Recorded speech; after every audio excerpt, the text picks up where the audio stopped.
গতকাল লালমনিরহাটের হাতীবান্ধা সিঙ্গিমারি সীমান্ত এলাকায় যে ঘটনাটি ঘটেছে, আমি যতটুকু খোঁজ নিয়েছি বিজিবির সাথে কথা বলবার চেষ্টা করেছি, স্থানীয় হাতীবান্ধা থানার ওসির সাথে কথা বলবার চেষ্টা করেছি এবং বিভিন্ন সোর্সের মাধ্যমে যতটুকু তথ্য পেয়েছি, গতকাল বিকেল নাগাদ যখন সাধারণত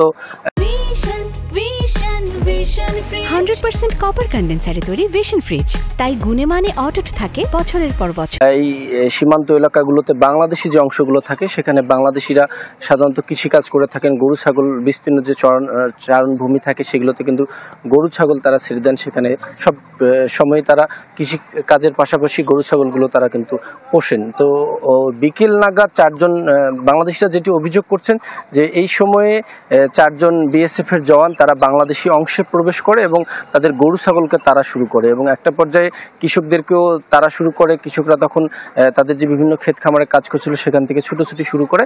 এই মুহূর্তে আলতাফ হোসেন সেখানে স্থানীয় এক মসজিদে নামাজ পড়ে তিনিও কিন্তু তার ভুট্টা খেতে কাজ করতে গিয়েছিলেন এবং তিনি যখন বিএসএফ জওয়ানদেরকে বাধা দেন যে আপনারা বাংলাদেশে প্রবেশ করে কেন আমাদেরকে তাড়া করছেন, তখনই কিন্তু তার বুকে বিএসএফ জওয়ানরা গুলি ছোড়ে এবং তাৎক্ষণিক তারা সেখান থেকে সটকে পড়ে এবং তৎক্ষণিক কিন্তু বাংলাদেশি যারা সেখানে কৃষকরা রয়েছিল তারা সেখানে প্রতিবাদ করে এবং সেখানে উত্তেজনাকর পরিস্থিতি তৈরি হয় এবং এখনও কিন্তু সেখানে উত্তেজনা রয়েছে এবং এটা নিয়ে জেলা জুড়ে চাঞ্চল্যের সৃষ্টি হয়েছে।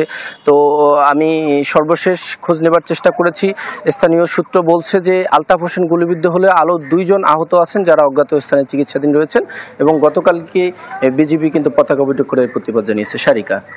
মাহফুজ, ধন্যবাদ।